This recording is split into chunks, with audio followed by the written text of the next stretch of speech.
Good morning, everyone. Welcome to TopstepTV London session. My name is Deeyana Angelo. I've been trading for about 17 years now, and 12 years out of that, I've been trading futures, mainly specializing in crude oil and gold, but I do like to pop into ES and recently Nikkei as well. Now, overnight, I did decide to keep practicing my Nikkei trading. So that's what you're seeing here. I was in a long Nikkei. And I woke up today with a nice bit of, nice bit of buffer to start off this copy trading. So I'm going to be practicing copy trading as well.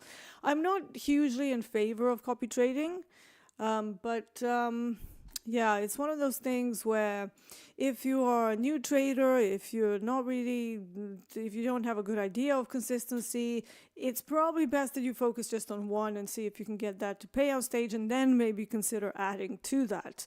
But for me, copy trading was never really a thing because when I started trading, there was no such thing, right? You would join a prop firm, you would get one account, you would do whatever you want with it, and that would be it. There would be none of this like reset upon reset. So the times have definitely changed. We have to evolve with them. And for me, I think it's time that I start utilizing some of the tools that we have. Now, I'm not exactly a spring chicken, so, taking on some of the, the newer things is not maybe as quick with me these days. However, today we're going to be talking about pros and cons of copy trading, but we can also talk about process and how to get consistency in your process. Now, the main thing with the whole copy trading thing is that you cannot just derail all of the accounts in one go unless you have endless cash to spend, but even then it may not be the best choice. So with copy trading, I always err towards the on the side of quality over quantity of trading. So rather than doing a bunch of trades that are maybe not the highest probability trades, but they are within the situational awareness of whatever is happening, I will be a lot more selective, and I will definitely size down and just kind of trade one lots until you get the trade over the hump. Now, with the way I trade, I do look for more ticks than your standard futures trader, and I do look for bigger chunks of the move that typically comprise up to 30% of the average session range. Now, average session range is taken from the regular trading hours, but when we're talking about London specifically, because we have that awkward overlap period, especially on these some of these products that mainly trade on the New York related stock exchanges and exchanges in general, they tend to have a huge increase in volatility. So we're going to go over something that I said yesterday on crude oil, because yesterday, if you were here, I was talking about that $68 being a pivotal level. And we did have a very nice setup that I ran in some of the other combines. And did I run that on my live? I think I ran a gold trade on my live. I can't quite remember now. But basically 68 was a level that ultimately brought us into a failed auction and then just pushed higher towards a high volume level that we had in the options chains. So let me maybe focus on crude oil here. As always, I'm starting my analysis from a larger time frame, so I'm looking at the daily chart while keeping that weekly chart in my head. But just to have a little glance as to like what's going on the big time frame. Right now we have a 3-bar reversal that is not giving us a continuation, right? But in general, we're still around the weekly demand areas, and this is still, for now, a range. That is the only thing that we know. We don't know whether the range is going to stay or not. It is a big range. It's a weekly chart, so there's plenty of things to do here. If I look at the slightly more zoomed in area, let's make these candles bigger because we're not old. I can see that there is a more zoomed in demand around 66.22. Now, when it comes to the option chains this morning, I did see a sort of a relevant put support area around 67.26. We overshot that. My next point of interest is actually the average daily range low. So there's actually a little bit wrong. There should be ADR low. The difference between a DR and my own concept of a SR is that average daily range takes in the full 24 hours of range to get a mean, whereas the average session range only takes in from 8 a.m. till 2 p.m. for this particular product, because that is where the market starts trading in the next exchange, and I don't want to pollute the data, so I only want to see what the calculations are actually for my crude oil London session, if that's what we're doing today. So right now I want to see what happens around 66, 62. However, I am aware that further down, around 66, 22, and 66 ultimately as a round number, is the area where I want to be maybe looking for some more longs today if we can get them. And then if we have a pullback away from that without reaching the demand first, I may even decide to run a short. So it's all about situational awareness. Did we already arrive at our intended destination or not? If not, you can then sometimes find a pretty decent trade to run your trade towards the level. But be careful with that, because I see many people have a perfectly nice level up and down, and then they do a whole bunch of stupid trades in between those levels and never actually take the high probability trade. So here's food for thought. If you have a level, and if you are looking to run a trade from it, the high probability is once you're at the level, not in between, right? So chasing in between, it means that you don't really have an edge. Presumably, if you're using a level, you've observed it before, you liked it, you connected with it, and you've seen it happen over and over, right? So that is what you need to be focused on, rather than, getting yourself chopped up with a whole bunch of paper cuts on the way to it. But like I said, sometimes we can have these levels that can work intraday, that crop up as the day is developing. Like, for example, put support and London value. So that's an area that I might be looking at for further shorts. But if we don't reach these 66s first, if we do, that's an entirely different thing. Think of trading like conditional logic and execution flows in coding. If you're a programmer, you know what I'm talking about. You have an execution flow, so something needs to happen first, then something else needs to happen from next. Well, this is the same thing. So think of it in terms of if else. And that's something that's helped so many traders that I coach, rather than going, oh my God, what just happened? Just have that clarity in your head. I like to use mind maps for that. I've actually, I've shown them before. I use Bubble for that. So you just basically put little like mind maps just to give you a visualization of what you're trying to do. And that can comprise your own plan, right? So we're going to talk about plans as well in a minute while we wait for this thing to do whatever it's going to do. Let's have a look at gold, because gold is a product that kind of moves throughout all three exchanges. Okay, so again, we're at all-time highs. Yesterday we had a pretty decent sell-off. Let's have a look at the daily chart. So there it is. And I think somebody was asking me about 26.53, whether that was like a good area, or was it 27.53? Yeah, I think we were all the way up here. And I said, be careful, because it's the end of the month. We may have some rebalancing going on. It's exactly what happened, right? So we had, I actually had a level on gold yesterday. Let me grab that. Yesterday's level at 26.60. That was of interest to me, and it went straight to it. Like London actually went straight to it. So I managed to get a couple of trades on the run up to that level after we broke it, but also from it during the COMEX session. So that was a pretty nice drama-free trade into settlement. It was kind of towards the end of the day, I think. And yeah, it was something that I like doing with the broken levels. So if the level gets broken, then we kind of like the idea of support turns into resistance sort of thing. However, that doesn't work for certain concepts. It only works for certain levels, right? So looking at it from a daily chart, yes, we had that sell-off, and now let's go to zoom in. We're opening inside value for London, so still kind of floating there. Not much movement right now. It's just all very range bound.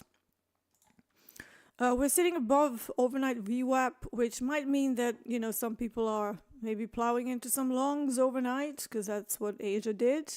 So we had a very nice pullback after the sell-off yesterday. This is something that sessions frequently do. So, for example, they have the short for one session, then the next session kicks in, and then you have a long, and then the next session kicks in, and then you have another short. But because of the very, very strong uptrend, I want to see exactly what's going to happen here. Green Cap says, what do you think of a gold short? Now, a little bit risky. That's what I'm going to say. A little bit risky because of the all-time highs that were made, like, literally, like, a couple of days ago, right? So this was Friday. We had a partial sell-off, but this whole pattern that I'm seeing, I would consider this a weak pattern. So until I see some solid evidence that we are opening below values and that we're maybe extending the initial balance to the downside, I wouldn't be doing shorts here. In fact, I will probably be leaning towards longs if we can get another sell-off and then maybe do a long from a level that makes sense. Right now, this is kind of like no man's land. We're inside value. We're pretty much floating dead in the middle of it. So I'm going to bring up the levels that I have for the London value.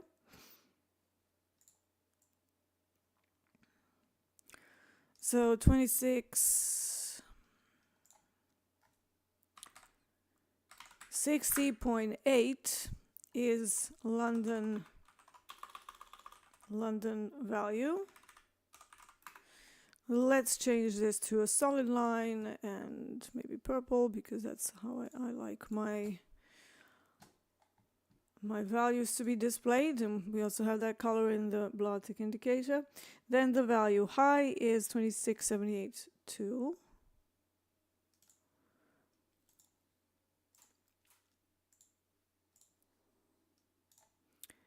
So as you can see,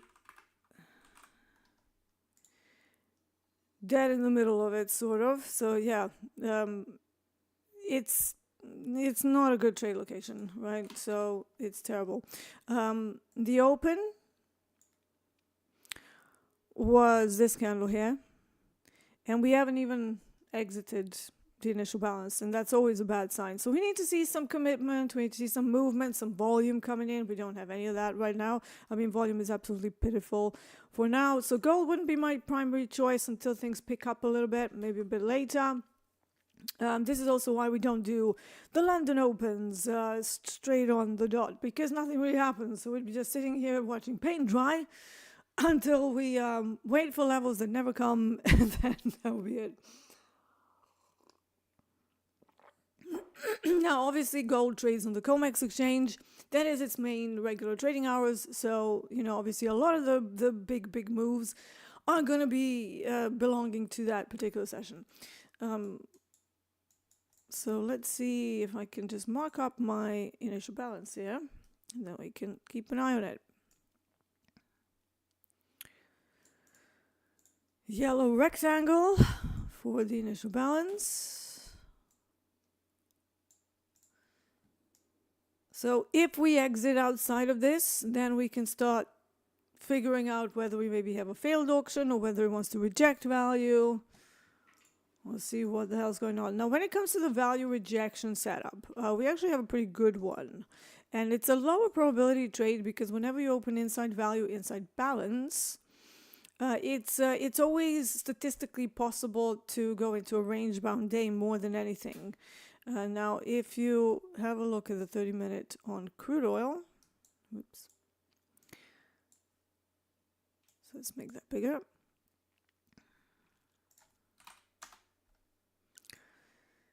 Crude oil initial balance open also inside value. So it was this move. Now, crude oil is doing this odd thing where it is moving for London quite a bit, which is great. So we may actually get a nice setup. but its initial balance was up at 67.43 roughly, and we opened at 68.23. So pretty much immediately once we opened inside value, it tried pushing outside with quite some force. This is something I look at if I'm going to look at the value rejection or even value acceptance, right? You need this push from the opposite side to build momentum so that you can break through some of these important areas, right?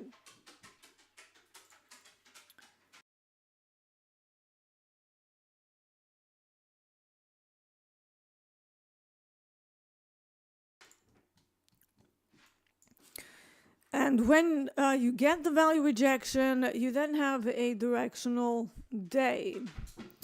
Someone's saying, could you click on the thingy so we can see the full screen? I'm going to try that. I don't really see that on my chart. Where is that?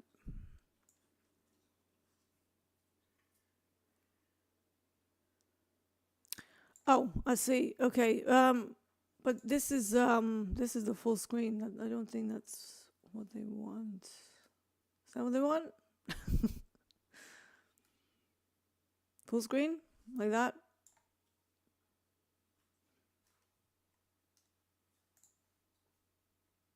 So Lazy Lion says, if I want to trade the ES during the London session, is it best to keep my session volume profile hours set to previous day, US hours, Globex, or London Open? I use it mainly to establish value areas. So if you're going to do it that way, I don't like mixing and matching sessions for that purpose when you're looking at open sentiment in regards to value. I'm not a huge fan of trading ES during the London session because it's very quiet. NQ might be a better choice because it tends to be more volatile. I mean, me saying NQ, but it is like, you know, it's fairly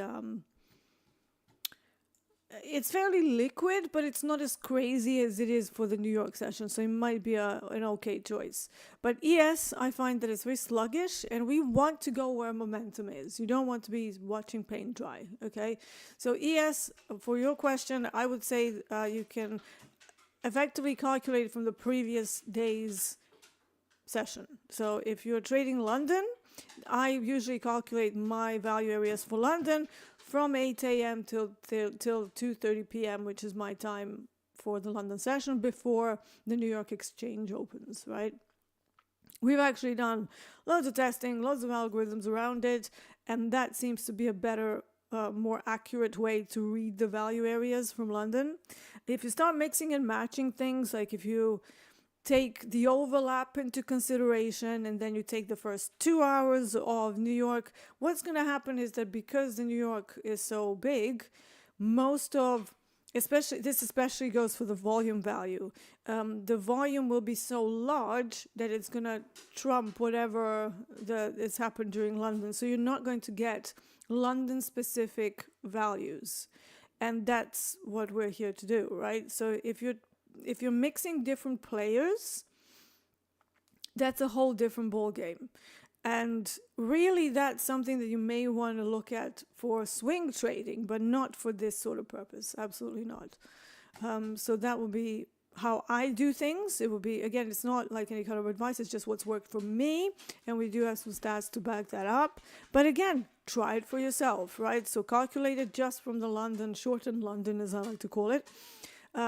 London Open until New York Open, and that becomes your calculation, your reference point for the value area in London. Joe says, crude oil, are you looking to fade single prints? No, when you're in a directional move, you don't necessarily want to fade single prints. This is why I have a couple of choices here. Yes, we might bounce from ADR low, but at the moment, we just have a directional move.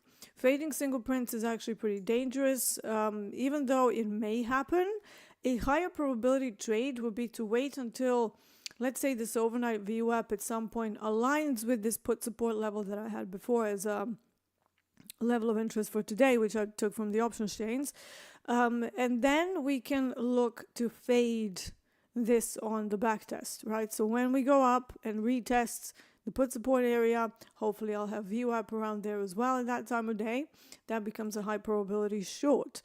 Anything else, it's a bit tricky because you're in a directional move, very low volume, and it can just it can just kind of keep dropping, you know, and I'm not really in the game of catching a falling knife. I know that I have this, I suppose you know, people have noticed that I can, the way they see it, catch tops and bottoms. It's not that, right? I don't catch anything, right? I just literally observe and wait for the momentum to wane until I decide to get involved. It's a very different thing than, oh, let's just go long because we've gone down to an ADR low and now we have to go long. No, I want to see, you know, I'm always trying to be on the defense and play that defensive stance where, you know, are we going to be in a single direction day? Like today, sorry guys.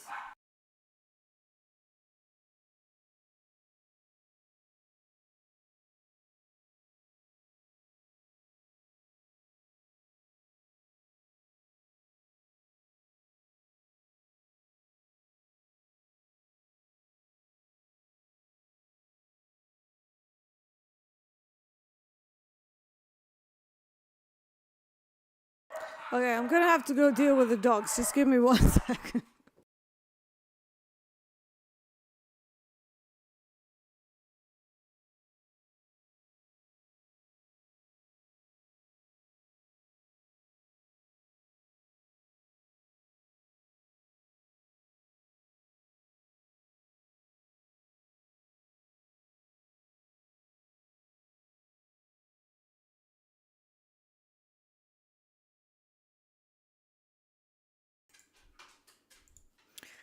Sorry about that. Multi-dog household over here, and they absolutely hate the Amazon guy. So there's this guy on Instagram that makes like puppy songs, and he even wrote a song about his dog hating the the Amazon guy. So yeah, that's you know how it is. So anyways, if you weren't awake before then, surely you are awake now, right? Where was I? Yes, so single prints and fading them. There are times when that becomes possible, but you need to have some sort of structure forming before we get involved in fading directional moves. So for example, if I were to consider a long here, I want to drop down to a 5-minute chart and then to see a couple of things. So first of all, that we stop making lower lows. Then I want to see the price push above at least one of these 9 EMAs. And then also to see some dedicated volume and follow through on that. So right now, this is not really a setup that I want to take, purely because I'm not really that keen on going longs before we reach the demand that I noted before, which was 66.20. Apart from ADR low, I don't really have any other references. And generally, crude oil reaching the full 24-hour daily range low is a bad sign, because it means we might be in a single direction day, in which case I would expect the ADR low to ultimately be completely ignored, right? So, you know, it might kind of stop and have a little bit of a movement away. You will always get some sort of a reaction around these like algorithmic ranges. But ultimately, if we are in a potentially single direction day, then ADR low will be ignored. Another bad sign is that we actually ignored average London session low. So now we're at the next point of interest, but with demands slightly lower down. So right now, not too keen on fading this. So yeah, my whole thing, oh, you're just great. Like just the other day, I was talking to somebody for coaching, and they said, "Oh, I hear you're great at catching tops and bottoms," and I don't know where he heard that, but I think that's how people perceive that, because they're like, "Oh, well, you caught the top of the move." It's like it's not really the top. Like it's not like it was going up, up, and up, and I just went, "I'm going short." You know, there's analysis in it. There is, you know, usually some kind of a failed auction that happens around that time. There's a time of day component as well that's very important. You know, if we have euro close and we've had a directional move, there is the reversal into euro close, right? We all know that happens pretty frequently, even in equities, not just in crude oil, gold, and such, but even in equities. You know, you can use, I always say time of day is a level. Now, what does that mean? Well, it means that if you're looking for something to happen, you can sort of use time of day to guide your directional decisions. And I have about 3 or 4 of those throughout the trading day across both sessions. So the times when crude oil normally reverses is actually not for another 90 minutes. So it's like just before the overlap, you can have that reversal that goes into the overlap because people go to lunch and they want to take off positions that they've had, and that sort of brings in a similar effect to, I suppose, a short squeeze, but not, not so violent. Yesterday we had a great short squeeze in equities. That was very fun. I wasn't in on it, but I was watching it. I was expecting it. However, we had a neutral day. I had a lot of people trading NQ and YM and even ES, so I obviously have to watch those. All right, so no fading single prints right now, okay? Joe says, well, Dee, why did you not consider a range extension trade for a crude to short side? Because we opened inside value. And even though we rejected it, I know the value rejections, once you've opened inside value, they are much, much lower probability. And they're not my favorite setups. They're not setups that, A, occur frequently, and B, they're not setups that work that frequently. So value rejections are oddities and outliers, if you will. And I don't want to get involved in those unless it's like super obvious and then we get a back test of the value low, for example, or something like that. So we never got that. So it got close to it, but then we didn't quite break the initial balance. So this is how I see it. Again, using conditional logic, we had the initial balance. It got created. This is a 5-minute chart. Maybe I should go on to the 30-minute chart. So here we are. Let me just extend this a little bit so we can see the wicks and how far they got to. So we had open inside value, push, attempt at a touch of the initial value low, which would have been my entry point, but we never quite got there, right? And at that time, so look, so we opened here, we were still inside initial balance. It was like a mistiming of the events that means that the setup is not really there to a very granular level. So if you are inside value and you push outside of value, before you get involved, you really need to see the initial balance get broken. So really the execution flow of that event would be to open the next candle, so open that C period TPO, break the initial balance, then retest value low. What happened here is that we attempted to go to value low before we even tested the outside of the initial balance and never actually even got there and then smashed down, right? So all of that to me is like not really what I want to be getting involved in. And then how do you limit risk? How do you limit risk? You put your stop up here, like at 68.30. Well, great. That's like, a 70 tick stop. That's lovely. Do we use value low for that? 67. I don't like putting my stops below round numbers for shorts. So again, my stop would have to go at 68.05. Again, another humongous 70 tick stop. Could I have used value low for that? Well, we didn't test it yet. So if I'm expecting it to get tested, that means me putting my stop around the value low, I'm exposing my position to a higher probability area that might get tested. So, so the way I was looking at it, this was a high risk trade, and I wasn't prepared to put that many ticks onto this trade idea. And therefore I just stayed out of it and I just watched it and I'm like, okay, we're going to catch it somewhere else. I also wanted to see what happens in the put support area. Here's another caveat. My main area for targets for shorts was already a 67.26. That was my target 1. Then I have target 2, which was 66.60. And what happened at target 1? We smacked right through it. So again, yes, it's a strong short, but limiting risk in directional markets, very difficult. Like you can maybe trade like, super micros, like you trade like 1 or 2 micros or something, but I don't like using a 70 tick stop for a multitude of reasons, mainly because your risk reward is going to be very iffy. Because what are you aiming for? You're aiming for another 70 ticks? Well, London only really has 102 ticks of average session range over the last sort of 14 days. So do we have the profit margin on that? No. So I want to look for a better opportunity within the established range.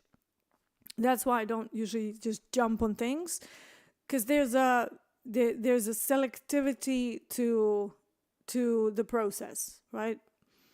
And right now I just don't have enough information. I can see that it fell down, but I have no way to limit risk without using massive stops and reducing my risk reward.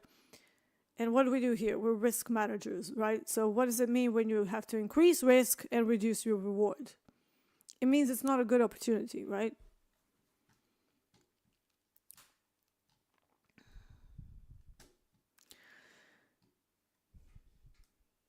Tomas Zed says, how do the markets feel after yesterday's speech? How do we feel? How do the markets feel? I don't know how S&P feels. I mean, the speech, was it the speech though? Because did he actually start yapping at that time? Let me just check Financial Juice for a second.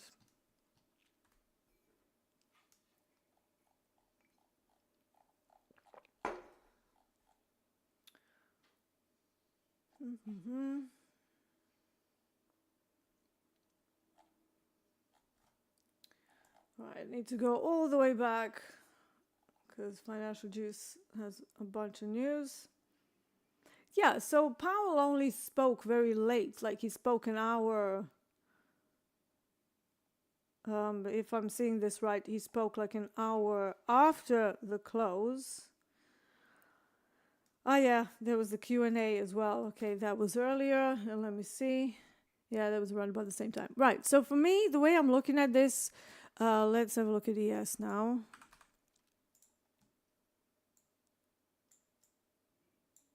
So here we go. So the way I'm looking at this is that at the time of the speech, we already had a neutral day type printing, right? So we had initial balance in between like these two candles. So let's just go like this.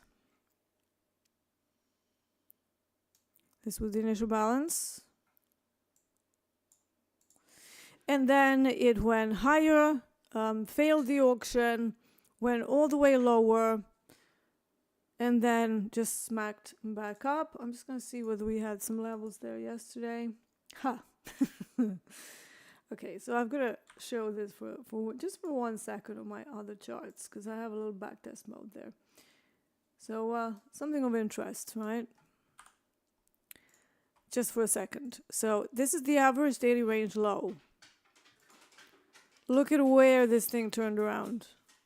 Like exactly, like a couple points there. So, you know, these are the algorithmic ranges that work pretty accurately. But yeah, I was suspecting that something like that happened. I had to go do something else. We had a house viewing, so I had to like get out of the house. So, effectively, the ADR low caused a reversal, and then it just started going into a mad uptrend, right? And that to me was a short squeeze. So that's something that I was stalking all day. I think one of the girls in my coaching caught it on NQ. So we had a very similar thing happening on NQ, and she waited for the entire day. Like, it was such a great display of discipline. And you know, she was like, "Oh, I'm not sure about this. So it looks a bit spiky," and then she just sniped NQ from the bottom, and that was her trade. I think she got about 3R for that, 3R multiples, which is a lot of ticks on NQ. So yeah, it was, you know, it was a result of Daddy Powell talking, right? That's what happens. That's what he does to the markets. But how do they feel today? I don't know. We're going to see when the New York opens, where we're opening in relation to yesterday. I can tell you that right now, not looking at the London values, but looking at New York values, because that's going to become relevant for today. The value high is 57.97 on my indicator. and the value low is at 57.74. So right now we're kind of floating above that, and we do have a low volume area, which you can see here, that so far brought a reversal. But as always, value high remains a high probability line in the sand. So whether we reject and reverse at value high, or whether we accept value, I think that will be a very important piece of data for today. Now, equities have this high probability setup where they tend to go to the midnight open first and foremost. And that point of contact or data point is not too far. It is 58.13 today. So if we manage to fall away from that, maybe you have a long opportunity there. But that is a play that many Topstep traders are doing right now. It's a high probability setup for equities, and it usually happens during the open. So this is one of the setups that you might be able to hunt for during the initial balance.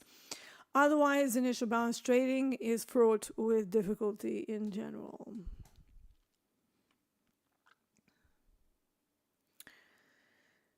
Raphael says, hey, is there a chance for you to show the option chains at the level you're looking at? I just use Mentor Q. I did used to look at Canadian dollar option chains and where the interest was with like the largest gamma exposure and stuff. But honestly, these days, like you have services that simplify that data a lot. And one of them I heard from Anne-Marie Band. So Anne-Marie said that Mentor Q uses very simplistic ways to just plot one line on the chart.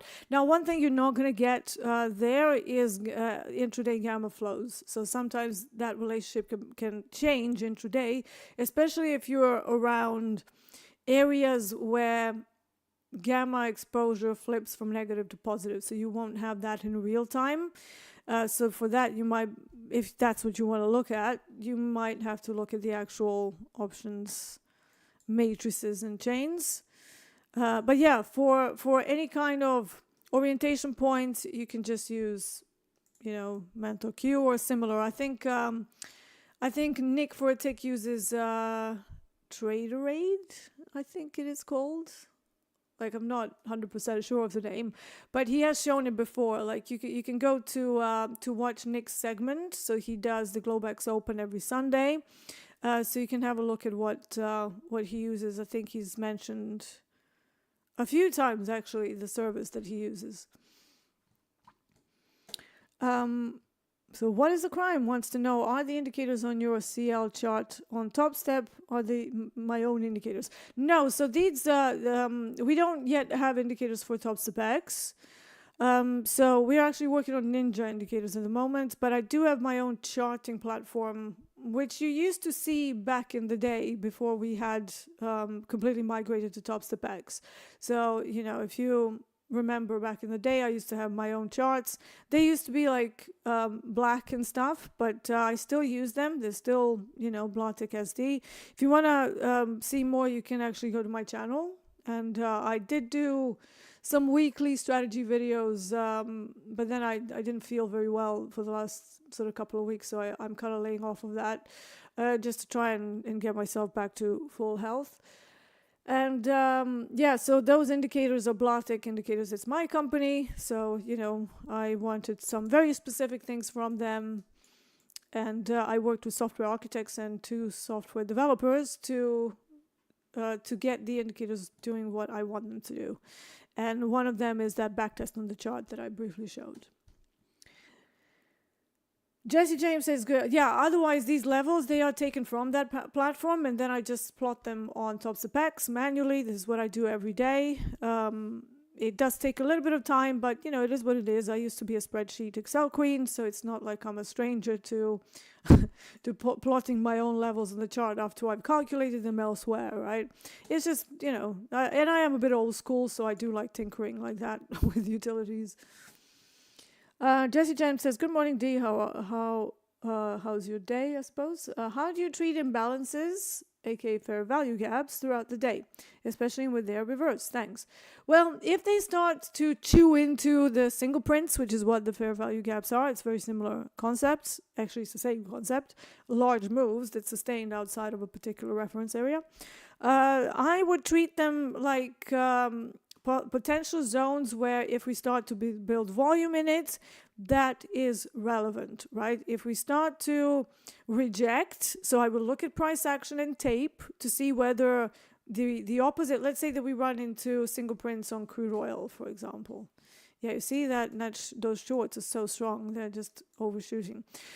So we have some single prints left behind. How can I see that? Well, you see the edge of the candle here, edge of the candle there. In between is your single print, and then we have another. So this is now multiple single prints, aka fair value gaps, whatever you want to call them.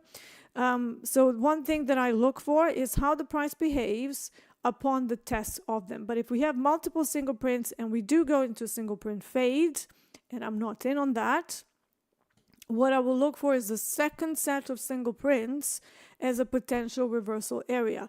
And then if we're talking ES or something, I will typically take the very top of that. So let's say my single print here is like this, and this is the second one, this is the first one, so this is the nearest one.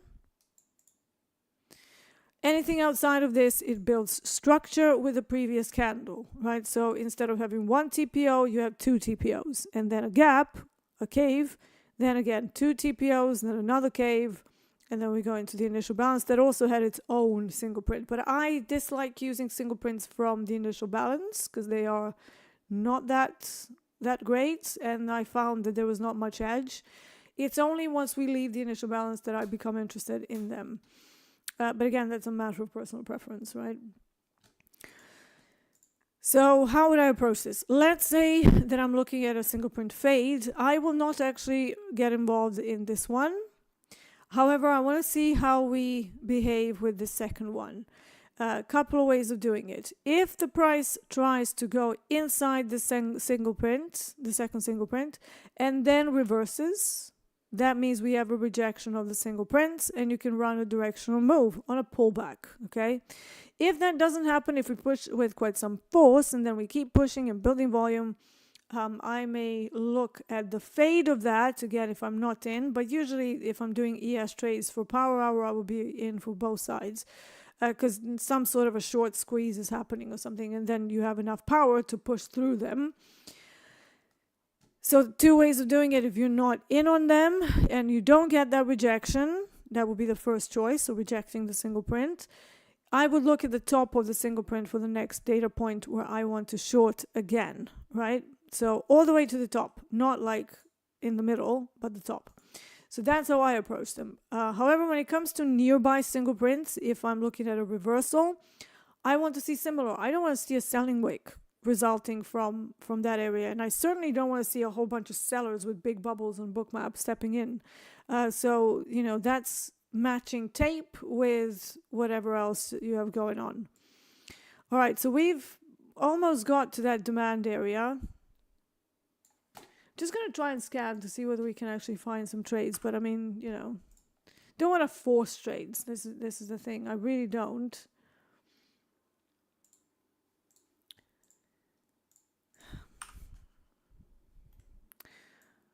All right, so I know this is out of plan, but I know people want to see us trade. So what I'm gonna do, I'm gonna use a micro here because I don't want to give back too much. So I'm gonna go 5 micros.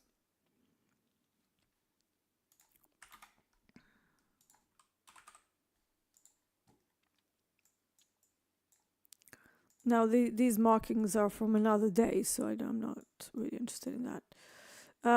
We have a pin bar, bullish engulfing morning star. Not quite closing above the 9 EMA, so I'm just going to have a look at a 100 tick chart.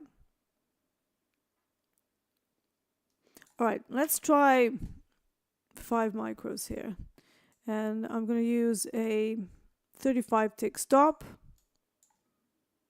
So let's see whether we can get an auction fade from ADR low. Now again, it's out of out of the plan. But it might work because we did just reverse at ADR. So let's have a look. Ooh, I'm copy trading. Okay, they're pushing so far. Let's observe the 100-tick chart as well. 100-tick chart has gone above the 90 MAs, and we are pushing. This is now the fade, the single print fade that I was talking about. So we're building volume. We are pushing point of control higher. This is something that you might see Roberts do a lot. This is orientation, right? How well is the move doing on a super low time frame? More important for scalps than anything else, because usually I have enough time to figure out whether I'm going to be staying in a trade or not. And I typically use a combination of tape, 15 to 30 minute charts, and even 4-hour charts, especially if I want to stay in a trade for 2 to 3 hours. I don't think this was going to be a 2 to 3 hour thing, but I do need that 5 minutes to push above 66.65 and then to also hold above 66.75. Otherwise, this is just going to be another pop where they try to reverse it and then nothing happens. But for now, I'm going to let it marinate and see what happens. Again, we're small risk compared to the profit that we already have. $175 risk on this to gain about 445, and that would get us closer to maxing out these combines for the day. But yeah, let's see what happens. This is just the beginning of this trade. What's the time? Okay. Not quite the right time either, but you know, I'm not going to be on stream later, so let's see what happens with this idea. We are at the level. The level is high probability, right? ADR low, and we've had a 5-minute reversal from it. So if it fails, it fails. It's no big deal. Okay. Mark O says, Dee, given today is October the 1st and the start of the fourth quarter, any special dynamics we should acknowledge? That's a great question, actually. Usually during the first of the month, you may have even more sort of rebalancing into the market. So why? It's because people are putting in new positions for the final quarter. So you may see some buying in equities. Generally, it's not a great idea to almost immediately start selling equities on the first of the month. Now, even though there are stats to back this up, October tends to be some of the worst performing months. I said that word. It's the worst performing month of all when you look at the larger sample sizes and going back like 10, 15, 20 years. October and September are not good for stocks. However, on that first day, you will usually see some buying. And if they don't buy stocks, they will buy gold or something. At least that's the old portfolio theory, even though some of those traditional setups have, or portfolio management techniques have broken down and correlations are not quite what they used to be. Right, we have a new point of control here that has moved up, but it's causing some trouble because there's a lot of volume on a low time frame here. That really needs to go if we're going to do anything with this. So again, I need to see that push above 66.75.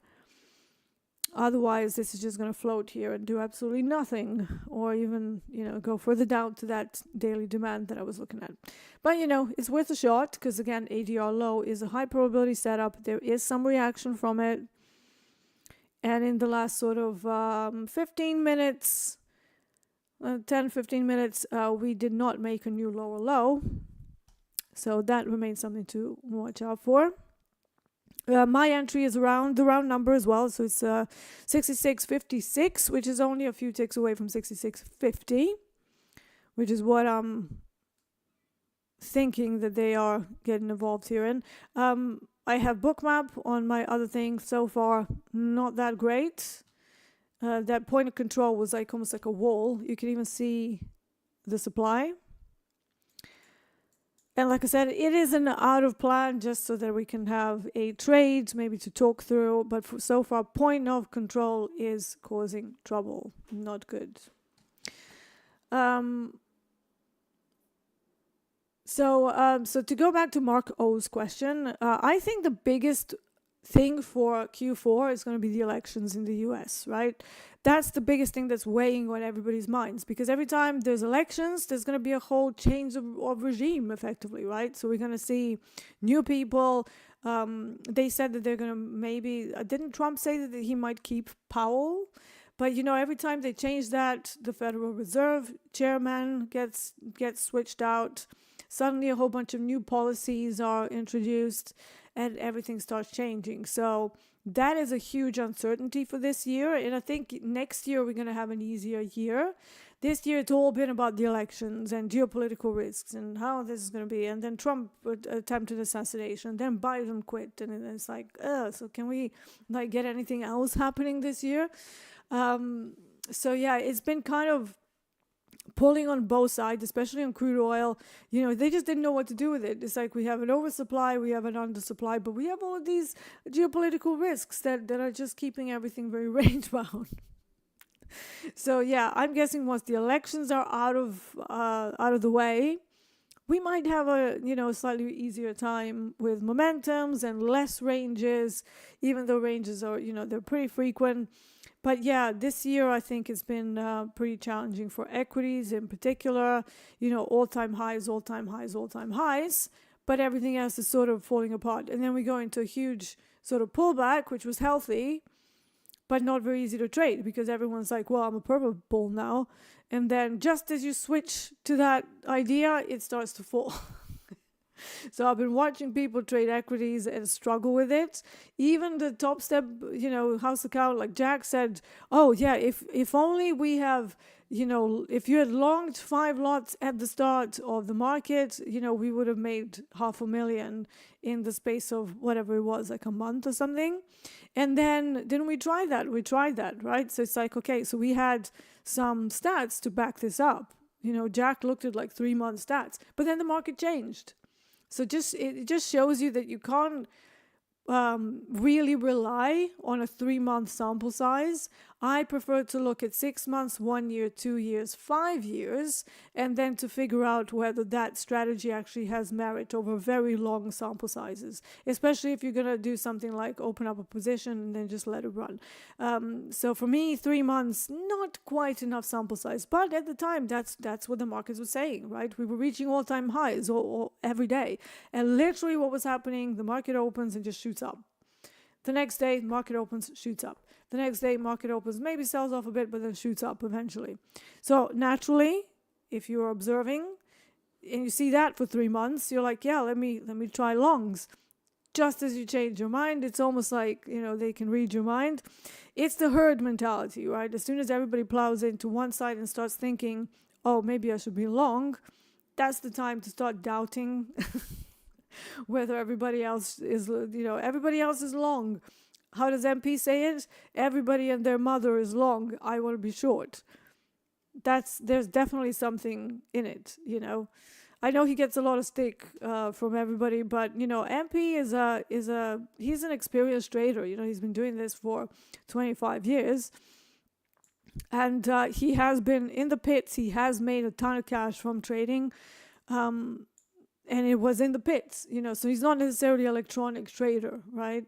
Which is why I think some people give him a lot of stick for his style. He's doing like the scalper pit trading, and that's his style, right?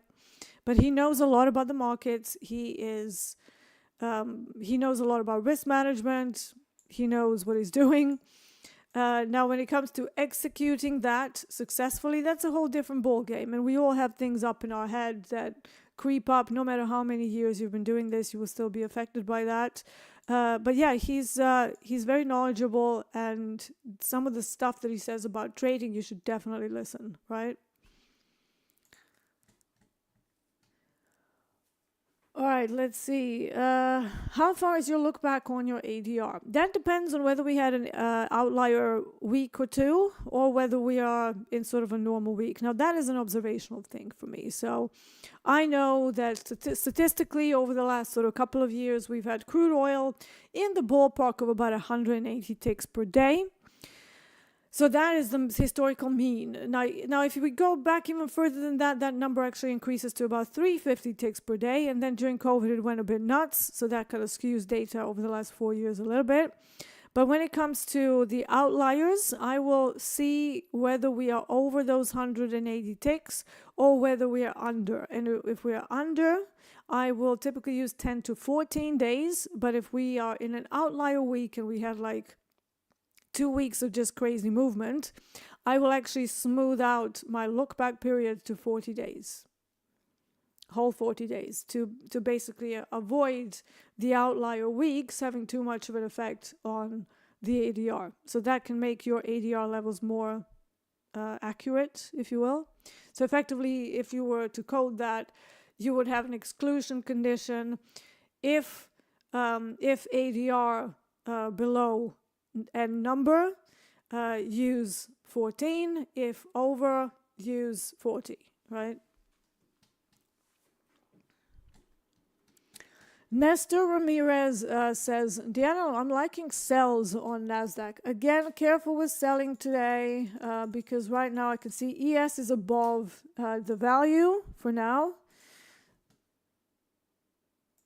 And it's not too far away from value either. So any kind of shorts that you might be looking at, you might need to take into account that it is the first of the month. And even though October is bad for equities, first of the month tends to bring some buys, especially, tech companies are pretty desirable, right? So there will be some people who might be looking to get involved with, Nvidia, Apple, everything. So there will always be that natural upward bias. So if I don't have a good reason why I'm looking for short in equities, I will stay out and open above value, not too far away from it. That's a bullish bias.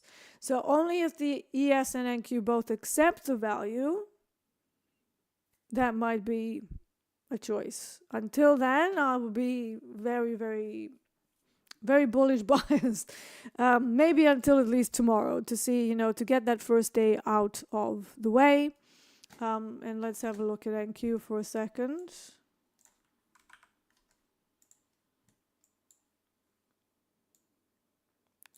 So value area. On NQ for New York, because obviously London is going to be coming to an end soon, is 2236.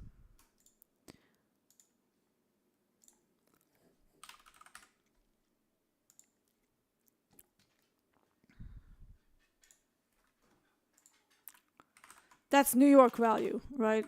So NYSE value high. And then value low is at 20,144.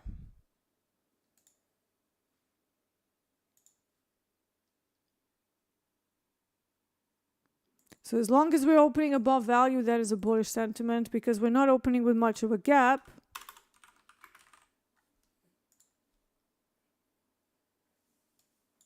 Ballpark 145, that's fine. So that's what it looks like. Now, ADR is actually all the way down at 20,090. I'm just going to give you these levels. And again, they're all inflection points, right? They can't all be like, oh yeah, Dee said go long here. No, they are orientation points where you can decide what you want to do with it. It is not a signal service. We have that disclaimer. And the reason why I'm putting down ADR low here is because that will be something that might come into play. The average London low is further down. And what you can also do, you can maybe match up the SPX and ES options levels and convert them into NQ. That's actually a very good way to find additional confluence. Whoa, crude oil popped. Okay, that's nice. So we finally pushed above the previous point of control, which was lower down. And now we're trying to push and build volume above it. So we could have a single print in progress. Let me go to the time charts now. So here we go. We are popping above the 9 EMAs. And, trying to go higher. So we're going into the low volume area now. And if they are pretty committed, we might actually see this go up. I might be shooting for a little bit too much here for London. So I'm gonna limit my profits here to 45 ticks. Move this stop up just a little bit to limit risk in case something unexpected happens, and then just keep that trade going. And and then probably finish the London session there. But yeah, NQ, as long as we are above 20,235, try not to go short, because that is the orientation point where the market shift is expected to happen. So no sells on NASDAQ yet. Not for me. If anything, we're just barcoding. We're just kind of going sideways, right? Right, let's see if this trade is going to do its thing. We pushed above the 66.75. Now what I'm looking for is for this to be sustained. So I definitely don't want to see huge wicks around this area.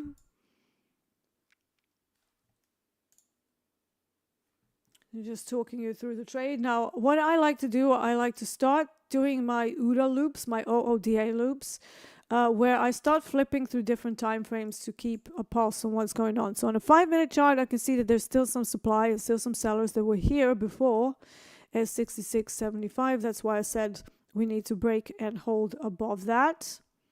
So we've broken 66.75. Now we need to hold above it. What does a 15-minute look like?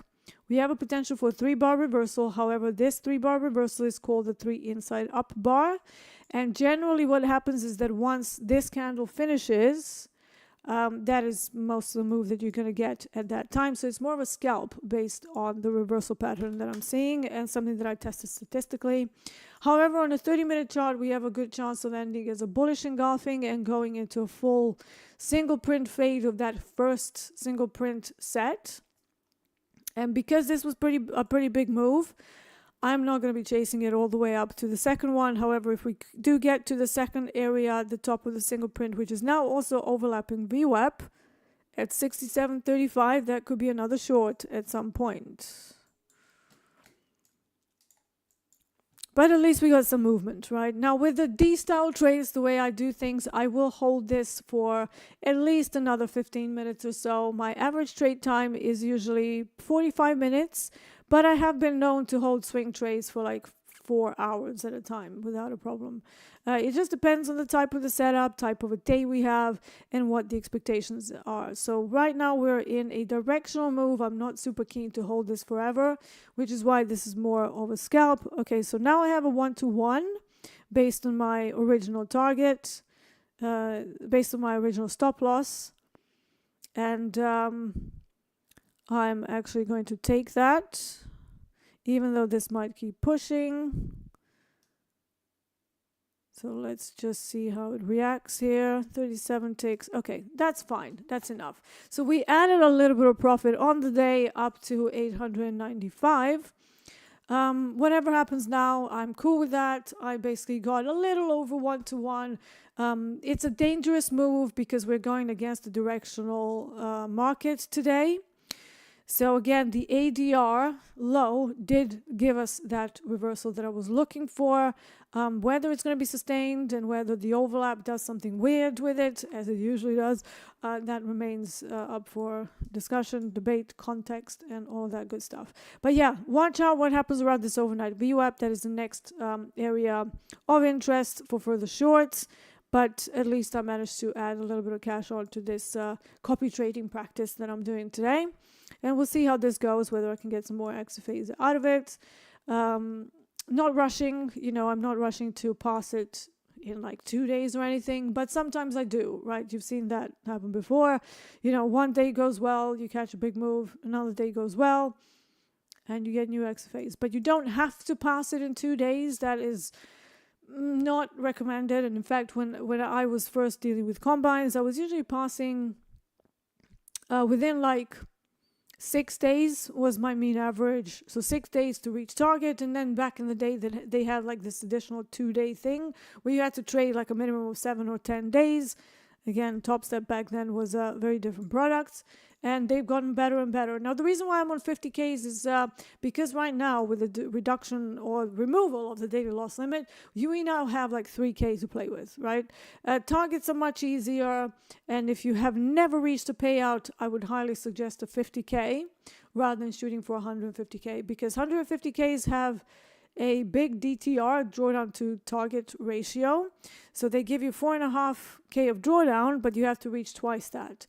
Whereas on this one, it's 2,000 drawdown for a 3,000 target. Very, very achievable and very easy to control risk on it as well. So if you've never achieved payouts, start with 50K and don't size up. In fact, if you have not reached consistency, stick to micros. I wouldn't go more than 5 micros on any product on a 50K if you're a relatively novice trader or a trader who has not reached a payout or consistency yet. So that's the advice that I can give you. Don't size up, because that never works. All right, guys, let's see another question, and that will be it for the day. I know we're a little over time. Dee, do you think gold correction is now over and now back to bullish again? 26.48 provided good support so far. Well, nobody knows that for sure. The only thing I can tell you is that we had a good correction, like you say, and Asia has brought longs. London has continued the longs. Usually what tends to happen for post-NY cut, which is after 10 a.m. Eastern, 9 a.m. Central, is that we go into another sell-off. But for now, we are seeing a pullback. Do I think that this is going to carry on? No one knows, and I do not want to speculate. The only thing I know right now is that we're in balance, so we haven't really moved higher or lower just by looking at distribution curves, not the actual price action. Clearly, Asia and London have gone higher, right? No, like even a blind person can see that. But when you look at the where we opened in relation to yesterday's moves, we're still at the same area. So that can be a sign of distribution, which should be followed by a liquidation phase. This is the Wyckoff thing. That is a part of my method. However, this is such a strong market, right? So I would probably say I'm just going to keep my bias flexible on gold. So I'm not going to be looking for longs or shorts in particular. In fact, I'm going to have the story for both sides. Thereby, like MP says, keep flexible, stay flexible. Flexible bias is key. And that's why I force you to do hypos. That whenever you do coaching with me, I force you to do hypos to both sides. Even if it's like at least like 2 shorts, 1 long, or 2 longs, 1 short. But ideally, I want to see you do 4 hypos with 2 shorts, 2 longs. Okay? I'm going to leave you with that for now. We do have Pass with the Pros. It was a new segment, which is an excellent segment. I'm really enjoying it. Need to verify my email again. That's great. I don't know whether Bruno has the link to Pass with the Pros, but if not, just give me 1 second. Because Google Docs just kicked me out.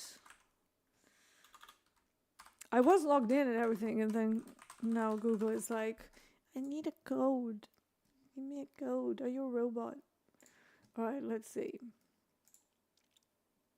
Google verification code. There it is. Pass with the Pros link incoming. If you want to come and join us and help you to get over the hump and over your combined target.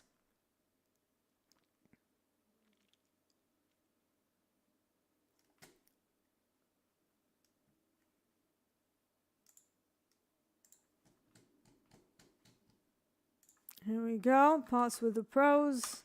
Form is up. So if you want to come join us and trade with us, use that. And don't forget to watch some of our other segments which are away from the main broadcast. So we have Slow Markets with Dakota. That's happening almost every day, I think, at 7:30 p.m. Central, I believe. Then we have At the Buzzer with Code J every day after the market close. And then, of course, we have Nick for a Tick on Sundays. Don't forget to check him out, one of our best traders and an all-around great guy. About to be a dad as well for the first time. So looking forward to having him join me on here at some point, because I think he expressed the desire to join me while he's doing some night feeds. All right, guys, thank you so much for hanging with me. Please click like and please click subscribe if you're not subscribed already. I will see you later in the week, and I will see you tomorrow, of course, for another London session. Until then, stay safe, trade safe, and let's see what the day brings. This has been TopstepTV. I'm Deeyana Angelo. Take care.